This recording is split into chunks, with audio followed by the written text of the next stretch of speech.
Describe the early English colonial society and investigate the development of its governance.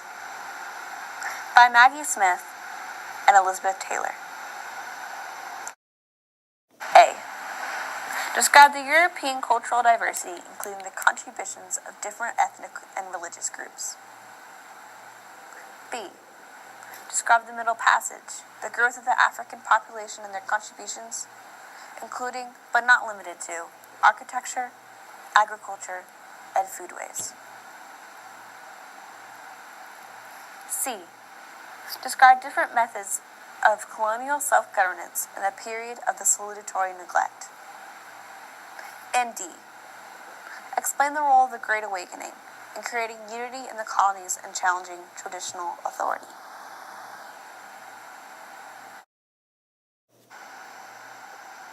The first group to come over on the Mayflower and led to building the first colony in Jamestown, Virginia, was the English. The majority of the occupants were the English because of the fact that it was an English colony, the homeland being England. Later came the Scottish, German, and Dutch. The original reason the English came over was to escape religious persecution, and they offered the initial building of the colony. The Scottish came over after the political joining of the English and Scottish nations. They brought over speech patterns and folk music, common nursery rhymes and poems. Other ethnicities such as German came over because of the extreme taxation by the government wanting to build their military. The majority of the settlers did not agree. The German people brought interesting food selections and children games, common among today.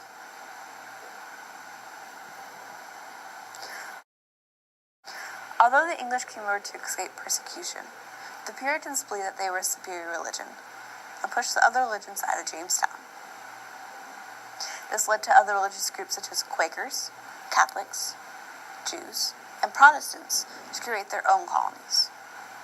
Massachusetts, New Jersey, Rhode Island, and New York were created by the exiled religions, and because of their feelings toward being pushed out, no formal religions were ever put in place in the religion of that colony.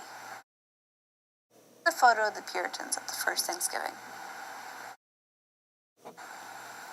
The Middle Passage was a triangle trade route for slaves. Slaves were traded for things such as rum, clothing, and rice. This trade route was established by the Spanish and Portuguese, and during the time it was active, approximately 12.5 million African slaves were traded on it from Africa to the Americas. In tight holding ships and were not given any room to move. They had iron caging mechanisms around their legs, and they were often shackled to walls.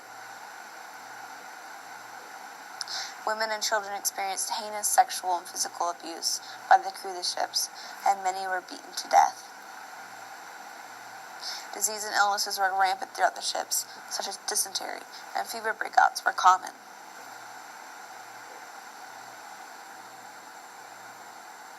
Many of the slaves did not survive.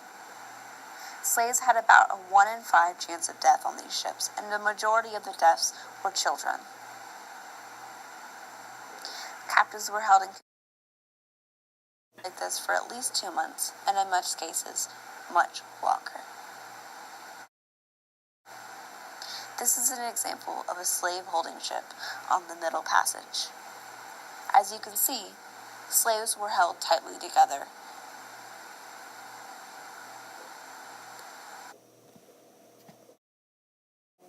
African culture came out in the Middle Passage as well.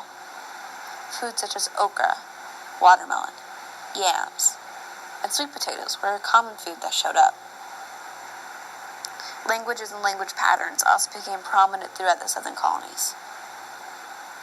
Languages such as Creole and Gola were highly active and were commonly spoken from one slave to another. Also, architecture showed off the artistic and convenient ideology through shotgun houses, which is a house that is longer from back to front and is about 12 feet wide. There are windows on each side, about 1/3 apart, and a door on each side of the houses.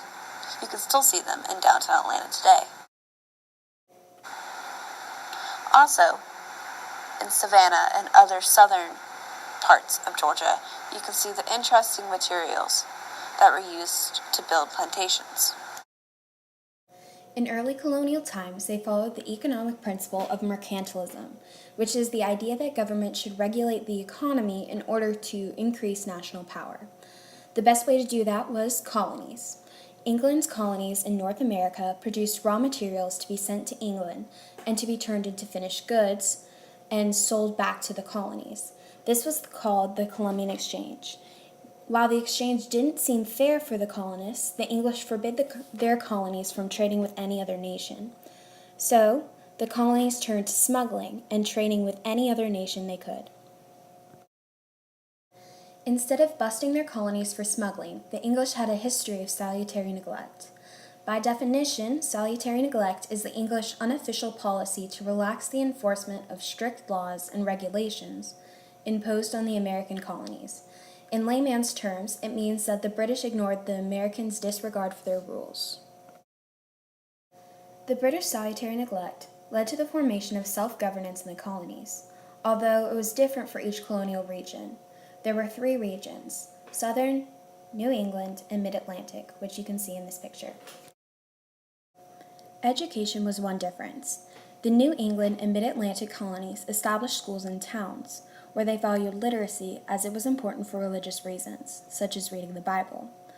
On the other hand, the southern colonies hired private tutors or sent their children to a boarding school in England, because they didn't really have big towns for schools, because of their emphasis on agriculture.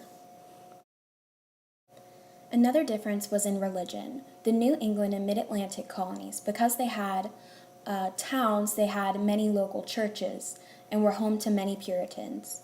Where in the southern colonies, they didn't have as many formal churches because of their emphasis on agriculture. The colonies held local assemblies that were loyal to the king in order to legislate local matters. They also created representative local governments. Due to the period of salutary neglect, the English didn't care that the colonies had created their own governments, as long as they continued to send over the raw materials that was determined by their mercantilist policy. A difference between the mother country England and its colony was that voter eligibility was greater in the colonies, and the land was cheaper and more readily available.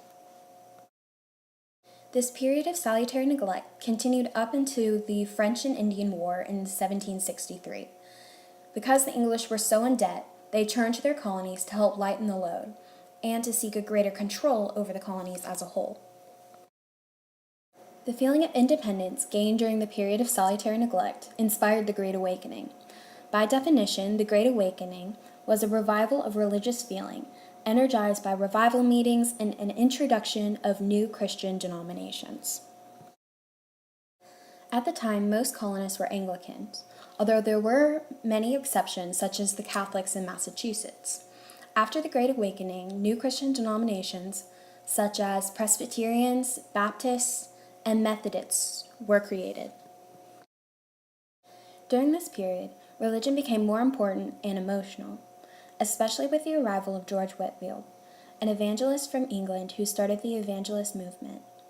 He believed that humans need only repent of their sins in order to be saved, which was shocking, because most believed that in order to be forgiven, you had to go to a priest and repent.